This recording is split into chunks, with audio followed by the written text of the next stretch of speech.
We're back with sorry. We're back with season 7, episode 6, Forever Philly. This is the episode in which the exceptionally busy Rarity decides to take a day off in order to try and go and spend time with her younger sister. But her younger sister doesn't like any of the things she used to because she's grown up off camera, and so we have problems.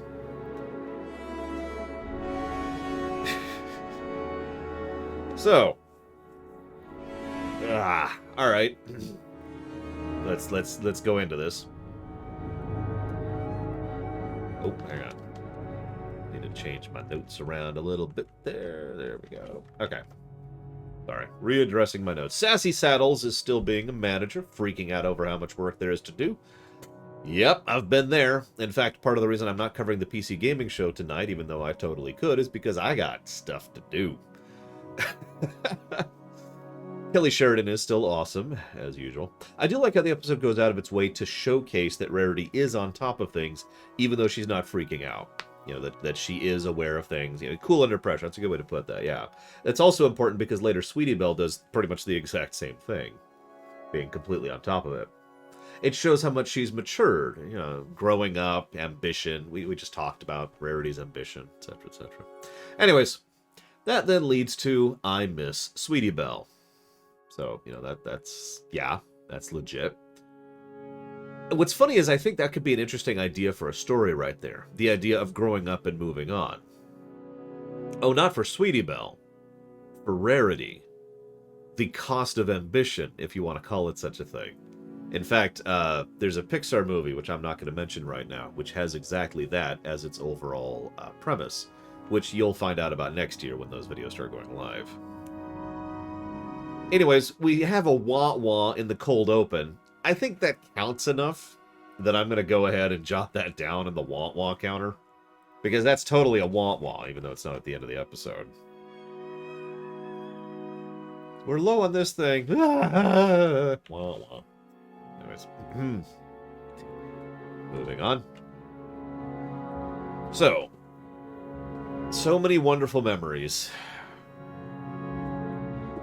I got this phone a little over 5 years ago. This very phone. I haven't changed since then. And the first picture I ever took on this phone was actually of my niece.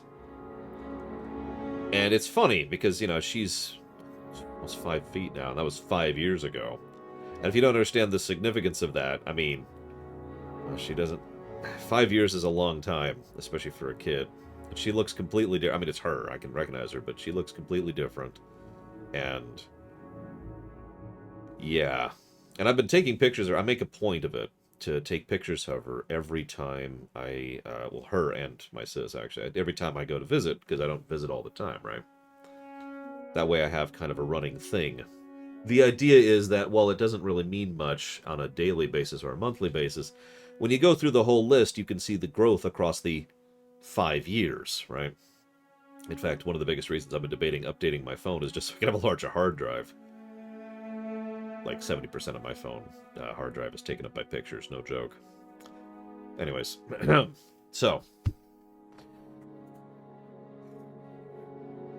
Between running 3 stores and the Springs position, she doesn't have time to spend with her sister. Again, that feels like that could have been an entire story arc right there, that they just completely skipped by saying that, oh no, Sassy Saddles has totally got this for you. Okay, sure. It's a bit of a shame, because I think that would have been a little bit of a better take on that, but again, moving on.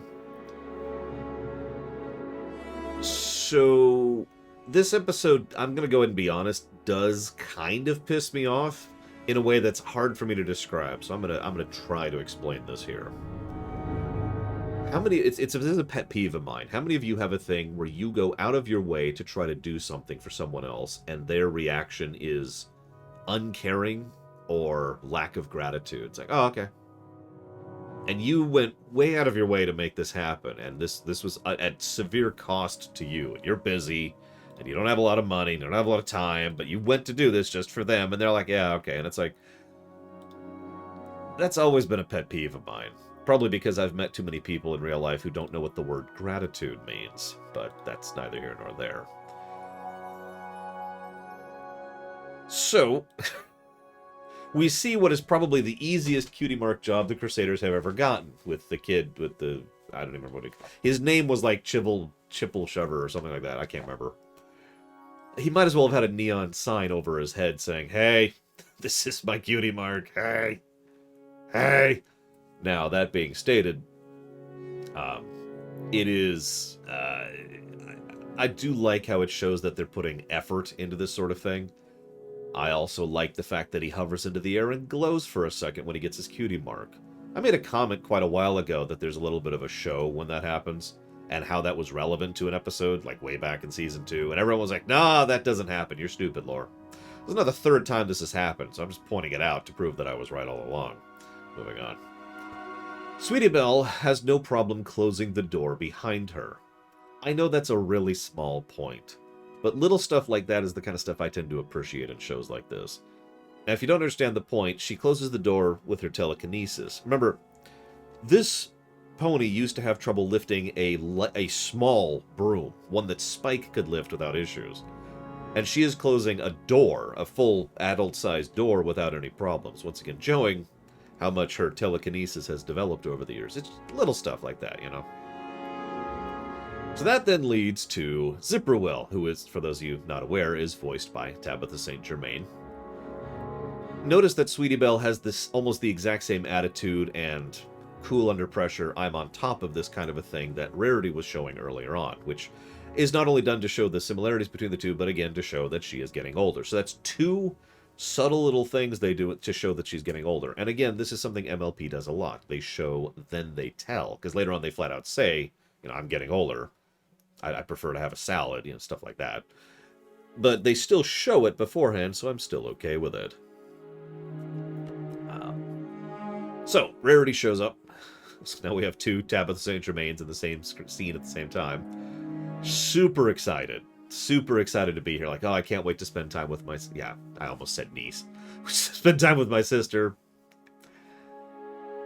And then Sweetie Belle's response is, well, see, I'm kind of in the middle of something important. You see, I have responsibilities. And Tabitha St. Germain shows once again how excellent of an actress she is. Because she says the word, oh. That's it. But the way she says, oh, conveys so much. And she does a wonderful job of how much that's just the deflating, right? That, oh, right. And remember, considering what we learned later, she has already set up and planned for today's events. Which means by the time she goes to Sweetie Belle, she probably already did all that. And so she already laid up the day and got the woman out of retirement and had the balloon thing ready to go. And then, oh. And yeah, I know exactly what that one feels like.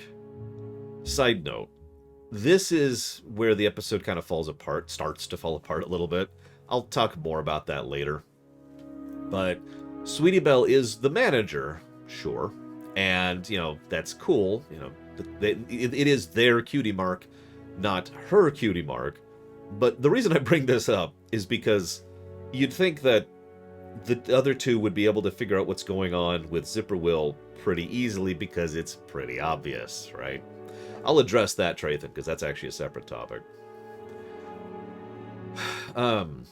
So whatever. They decide, okay, sure, I'll spend the day with my sister, you two handle this. And for some reason, the two of them suck at their job all of a sudden without Sweetie Belle being present. I know, it's for the point of the episode. Again, I'm building up to a point here. This is a good time to mention that I'm going to add two more continuity counters. One for the wall. I paused it for a minute. I thought about writing it all down, but pretty much every picture that's on the wall there is something that's substantial. And the other thing is for... Oh, yeah, no, we're getting there. The other thing is for the puppet guy. And arguably Zipperwill as well, because Zipperwill was in the show before as well. Oh, I like that too, Lord Hermon. I mean, they should be okay with that, but I do like that they do. They no, we got this. All they do is look at each other, nod. It's like, we got this. You go have a day with your sister.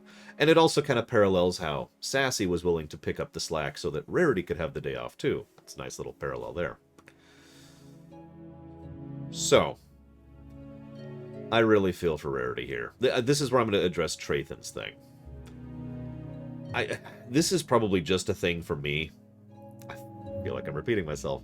I don't know how many other people have this, but I have a thing where I don't like to walk up to Lord Harrimont and say, Lord Harrimont, what do you like?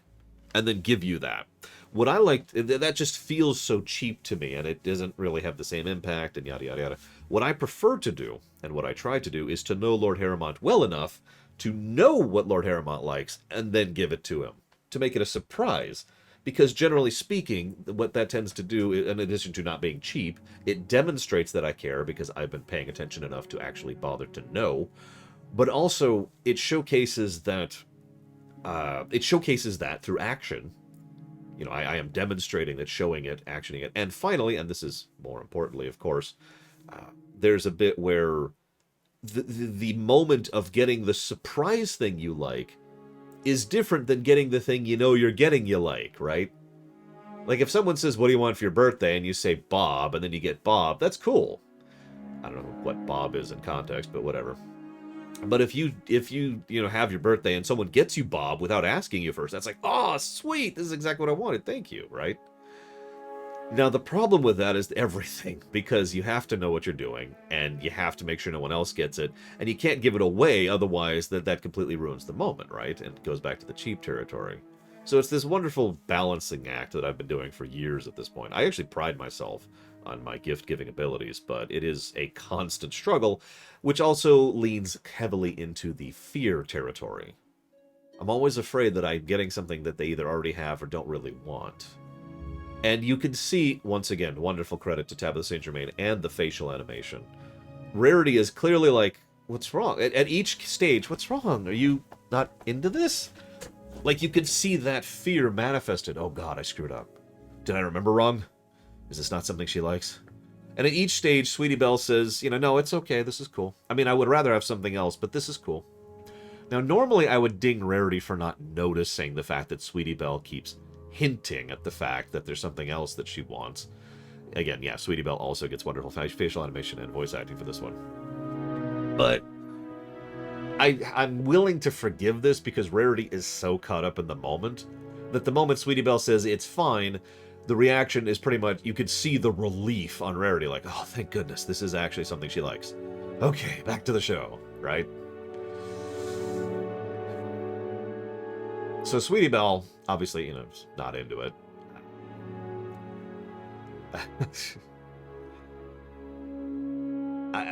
Really small point. They showcase through action, as I've already mentioned, that Sweetie Belle is growing up.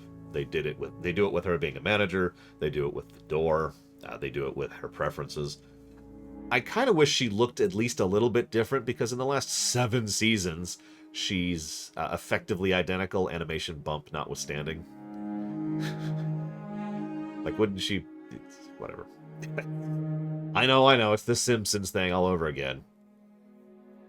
One of the things I've always wanted to do, if I ever actually was in charge of an animated show, is I'd love the idea of sitting down and redesigning the models, like once a season to adjust their appearance to show them aging. Yes, I understand how much additional work that would be, and no, I don't care. I would still do it. It would be a little easier to do with a CGI model than an animated 2D model like this, but it's still the kind of thing I would want to do. Anyways. But instead, Sweetie Belle looks the same.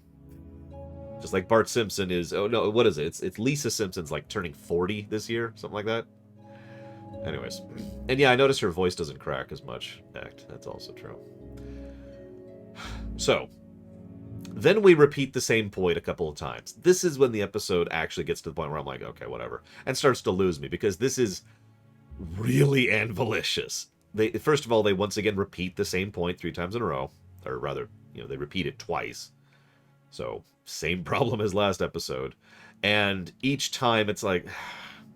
And again, I'm willing to forgive Rarity not necessarily noticing, especially since Rarity actually does notice. She just, doesn't really know what to make of it. She makes a point of it later. It's like, Sweetie Belle, you've been acting odd all day. So it's not like she hasn't noticed. It's just she hasn't really processed it yet. The thing that really hurts this is at every point in the episode when they keep cutting back and forth between Sweetie Belle and Zipperwill. And you're probably thinking, wasn't that a good thing, Lore? It's a little bit too obvious. Like, I get what they were going for, but they are really, really blatant about the comparison here. And they hammer the point in so hard that everyone else already figured out from the very first scene. Yeah, this is extremely on the nose. So it loses some points for the sheer overtness of it. And, of course, there's the fact that, you know, Zipper Will and the other two are always like 30 feet of wherever Sweetie Belle happens to be, which, sure. Moving on. This then leads to Sweetie Belle goes over, is like, I want to go look up on this real quick. I'm gonna consult. And Rarity's like, oh, okay. And again, oh, felt that one. Felt that one the moment I saw it. It's almost like Mr. Red. Like the moment Mr. Red shows up, you feel that, right? It's a nightmare feeling. One of the most horrible feelings in the known universe. Lord's Heaven's Word. Thank you, Mr. Red.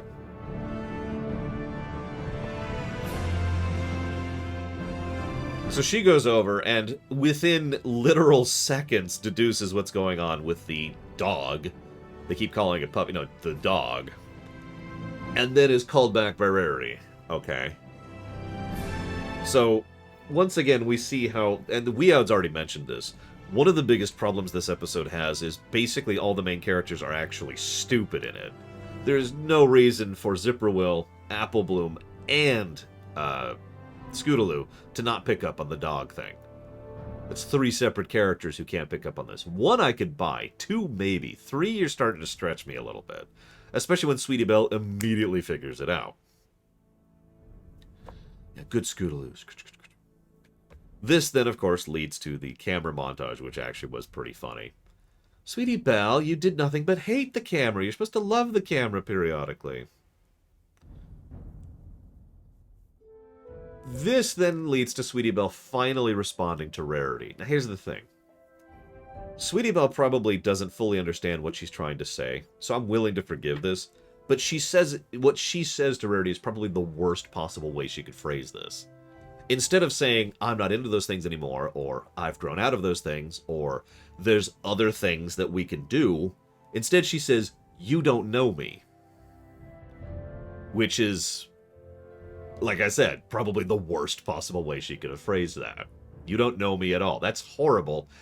Ignoring how hurtful that is a horrible way to put that. Now again, she's young, but still, ouch. So then she storms off, and Rarity is, well, devastated, of course. Now, what's funny about this, Rarity gets angry about this, and yeah, of course she does. First of all, she has gone out of her way to take time off just for her sister that she doesn't really have to afford, and spent the entire day constantly setting up things specifically so that Sweetie Belle would enjoy them. Notice, and I point this out here, in a previous episode way back in Season 2, I want to say, there was a bit where Rarity was like, we should go do the things I want to do. And obviously she has learned that lesson. She spends the entire day doing things specifically that Sweetie Belle wants to do. This day has been all about her little sister. And her little sister yelled at her for that. So of course that upsets her. And also, anger is one of the best ways to cover up being hurt. One of the first and most important things I ever learned about emotional maturity and the emotional grid is a lot of times when people are angry, they're not. Anger I've talked about, anger is a blanket emotion. Anger covers other emotions, so you don't have to feel what's actually under here. Were you hurt? Were you scared? Were you confused? No. Anger. Let's just cover that so I don't have to feel that. Rarity is hurt, not angry. So then, Rarity goes to give her a piece of her mind, which leads to the final moment which really makes me completely on Rarity's side in all of this. Ignoring the fact that I'm obviously the adult in this equation. I'm going to give her a piece of my mind as soon as she's finished with her conversation. Anger is no excuse for poor manners, after all. That's awesome. Although, the fact that nobody notices her being in the bush right in front of them is again, a bit of stupidity, but let's just ignore that for the moment. It's still a nice moment. I'm not going to interrupt. Not going to get in the way of her job. Give her peace of my mind later, in private. So, she blended in. So, this is when I address what I mentioned earlier. I think Echt mentioned, this is because plot, and I mentioned how I was building up to a point. This feels like an episode that was written in reverse, which is something that actually happens semi-frequently, especially in television, where you write a scene and you're like, okay, I need to do the rest of the episode to build up to and lean into that scene, right? This episode feels like it was like they wrote the final denouement scene. And then we're like, okay, how do we get to this point? Because the rest of the episode feels, again, and this is the exact same problem I had with the previous episode, it feels like the universe is twisted around to make these circumstances happen, just so to get to this final scene. Just like in order for Fluttershy to have her moment, the universe twisted around that, and in order to have this final scene, the universe twisted around that. Now, I'm more with it here because the result is better. Fluttershy having her moment was not really that good of a payoff. This is much more of a payoff. It's two characters who have a long-standing relationship, who have had many episodes, several episodes devoted towards their relationship and discussions and the development thereof. And it does show how things are going forward and blah, blah, blah, blah, blah. And you get my point, right? But I am with Echt. The thing is, there's nothing really wrong with writing the ending first and then building up to a moment. There's nothing really wrong with that, as long as you do it properly, which I don't feel they did in this case. I don't want to come down too harsh on an episode that did actually make me feel, before you think I'm a completely heartless monster, it did actually hit me right there at the end. But I do feel like this was a kind of a rough construction. In fact, if I was to use a word, I would say the word rushed. It feels like whoever was writing this, I wrote it down somewhere. I think it's the duo. And I'm right, this is the Fox duo wrote this. It feels like they were a bit rushed in constructing this. Like, okay, we've got this great scene. How do we get to that? Okay, we're there. Because once the scene gets there, it is actually a legitimately good scene. The last time we did these things together, didn't realize it was going to be the last time we did those things together. And her comment about how I loved doing those things with you. I loved being your big sister. And now that's an implication, but even though that's an off-camera thing, it does still help to emphasize, I'm saying this wrong, there's been enough on-camera development between Rarity and Sweetie Belle that the off-camera stuff gets credit. If that makes sense. Because we've seen, I just referenced this, we've seen how Rarity had to have a whole episode, Sisterhood of Social, about learning how to give and take and to be apple pie rather than just the crust of the mouse, right? So the fact that we had that, and then we have a gap, and then we have, I used to love doing all these things with you, even though that's off camera, it gets credit because the prep work is there. Sense make? So it gets points for that. I also want to share something. So my niece obviously is getting up there, and I can still lift her. Obviously, I'm a pretty big and a pretty strong guy. I can lift my sister without I can actually lift my sister's husband. But my niece I could lift up on one arm without even trying. But she doesn't like that anymore. She used to when she was younger. We used to play a game. And what it was I would wrap her up in a blanket. Actually, she would usually wrap herself in a blanket. So she can't see where she is, and I'd hold her like this, right? And I would rush through. Yes, I actually have had to, Mr. Ed, because he had leg surgery recently, so I've had to carry him. So yeah, I literally can carry him. And she'd be all wrapped up, and I'd rush through the house. And I'd spin around and do all sorts of stuff, and then I'd be like, all right, where are you? And the game was she had to guess where she was in the house, based on, just her memory as I'm rushing around, carrying around in the blanket. And she used to love doing that. She doesn't like that anymore. She doesn't like me picking her up anymore. And, that sucks. I don't have a better way to put that.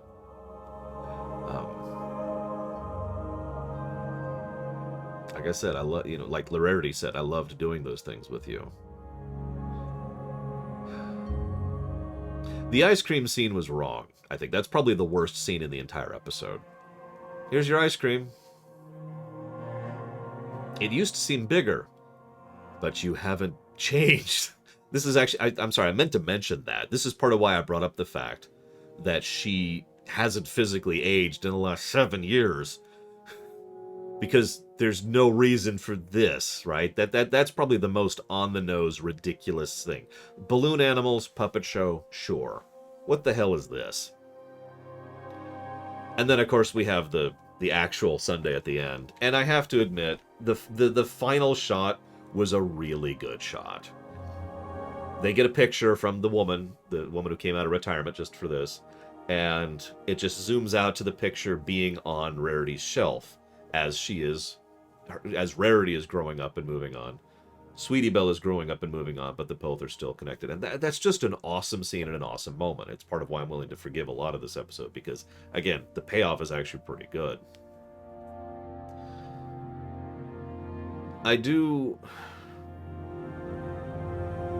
It's okay, we got 25 minutes, Zacto. I do find myself very much wondering 2 things here, if I might be so bold. Did Sweetie Belle ever like those things? Or was she just doing them to hang out with her big sister? Now, the episode gives no information on that, one way or the other. But it does kind of make me wonder, because we know Sweetie Belle has idolized Rarity for a long time. That's always been part of her character. And the idea of Sweetie Belle willing to put up with stuff just to be with her sister is something I absolutely would buy. There's no information really about this. This is just pure speculation, but it was something that actually struck me like, I wonder. That's true, Imperial Star Destroyer. This episode, so I made a note. I'm actually not sure where it is. Because I deliberately skipped over. Ah, there it is. That note right there. This episode, I expect a lot from my fiction, and I am unapologetic about that. But there are layers that I think even a television show probably can't go into, at least not in a single episode, simply because they're too complex. Here's a complex topic for you that this episode could have touched on if it was going to do it across multiple episodes. Let's say Baron liked hanging out with Trathan, because Trathan liked Pokemon, and Baron likes Pokemon, okay? Let's say Trathan stops liking Pokemon. Do they continue to hang out? Now I know what you're saying. What? That's simple. No, that is amazingly complex. That is a huge topic. And that can and does apply to family in addition to friends. Because maybe you started being interested in something that they are also interested in, and then you became interested in other things. Maybe you just like their company in general. Maybe it's because, yeah, exactly, Medora. This is a very complex topic. Maybe you only really wanted to be hanging out with them because they liked the thing. Maybe it's okay to not be friends with them anymore. Maybe it isn't, depending on the circumstance. That's my point. This is a massively complex issue that has effectively all the nuance to it, right? And this is the kind of thing that they couldn't just address in 24 minutes. But I bring this up because it's one of the things that was just kind of occurring to me as Rarity was rushing around trying to hang out with Sweetie Belle, doing the things Sweetie Belle used to like that no longer likes. And it's like, well, I used to love doing those things with you. Rarity flat out says, I used to love doing these things with you. Note the way that's phrased. Rarity didn't like watching the puppet show. Rarity didn't like the Sundays, and Rarity didn't like the balloon animals. She liked those things with Sweetie Belle. Now, in this exact case, this is a very simple answer. Do they still hang out? Of course they do, because they're still sisters, they're still friends, and they can find new things to hang out with. There are pre-existing connections beyond the fact that Sweetie Belle's no longer into that. But that could have been a topic. Yeah, I was going to say, I know this is coming up later because I remember the Starlight and Sunburst episode. Which we won't bring this up again. But let's go ahead and rate this sucker. Now, let's go ahead and be clear. The final scenes are awesome. The problem I'm having is that I honestly don't think the episode really earns it the way it should. And I think that there are a lot of flaws, especially in the second act of the three. The first act is okay. There's some decent setup. The third act is pretty good. There's some good feels there. The second act is actively bad. It's too on the nose, it's too repetitive, and too many of the characters are actively stupid in order to push things forward. There's a whole lot of because plot in the middle. I bring this up because this is kind of what I'm at, right? And it kind of pushes the episode in a weird direction for me. I'm seeing some oranges here. I would be willing to accept orange, because I do actually think this is an above-average episode, despite its second act. I could also see average, because what we're describing is basically average, right? Good, bad, good. But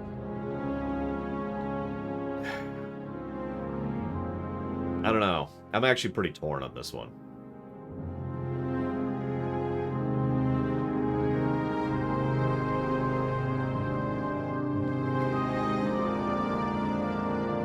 I'm not saying it's not S7E06. I'm just saying, you know, the episode has some pretty substantial flaws, especially in the middle.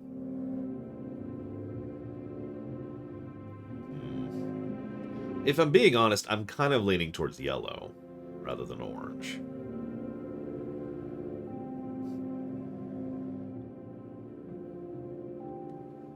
Oh, it's definitely not red. There's no way.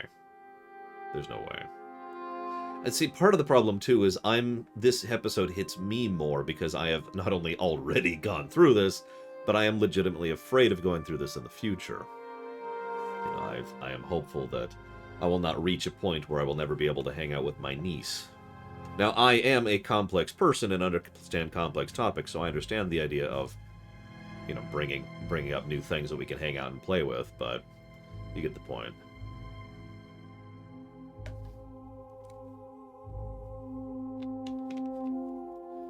We need to come up with... This is actually exactly why I have the pluses and minuses system, by the way. Because in that case, this would be easy. I just give minuses for the dumb stuff and pluses for the good stuff, and bam, done. When I have to rate something out of 5 or whatever, I stare at it forever like, well... you know?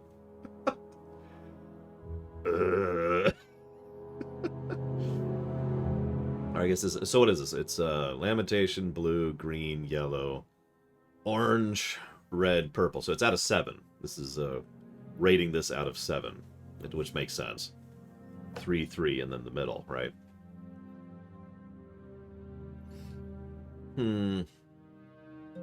Why don't I use my rating? You know, honestly, I've thought about using the pluses and minuses system.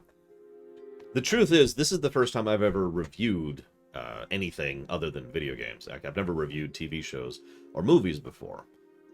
So this is the first time that's actually been a concept. And I was mostly doing it just for fun.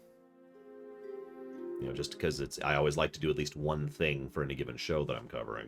And this just happened to be the thing I was doing for MLP. And I can't go back and start it now, you know.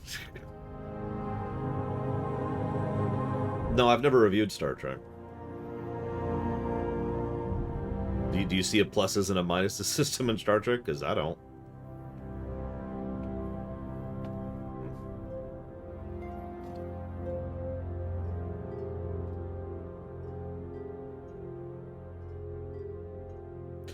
I will be honest, I was actually expecting this episode to hit me harder than it did. I don't necessarily mean that as a negative, but I kind of do. Because I really do feel... I was prepared, I guess. And you're probably thinking, oh, it didn't hit you because you're prepared. Doesn't work that way, at least not for me. Me being prepared does not... just does not work when an emotional scene hits. I know this from experience. But as I've said before, I've only seen this episode once before, so vague memories and all that. Yeah, I'll flip a coin. Screw it. Because I'm seeing several people say yellow, several people say orange, and I'm undecided. The coin says yellow. Yeah, Crusaders of the Last Mark. That's an excellent example. I was prepared for that, and that just slammed me like a ton of bricks. And I've seen that episode multiple times. So we'll go with yellow. Which, ironically, still means... This is funny. This means the Fox duo's trend continues. Because that means they've had a red, a green, and 2 yellows. So they're still averaging out, pretty much. Not completely, but still. They're leaning towards positive. So, what is next week? That's a good question. Where are we at? Next week is parental guidance, which I don't remember particularly fondly. And... Hard to say anything. I remember that. That's a Valentine's Day episode. That's Big Mac and Sugar Belle. It's right there. Sugar Belle. And... Feather Bangs. So I remember Hard to Say Anything amusingly. I don't remember anything particularly fond about parental guidance. We'll see. Because again, vague memories, I've only seen this episode once. But by memory, parental guidance was an episode where I really hated the lesson at the end. The rest of the episode was okay, but that lesson I remember just being like, really? That's where you're going with this? So we'll see. Either way, I'm going to chop off the local recording.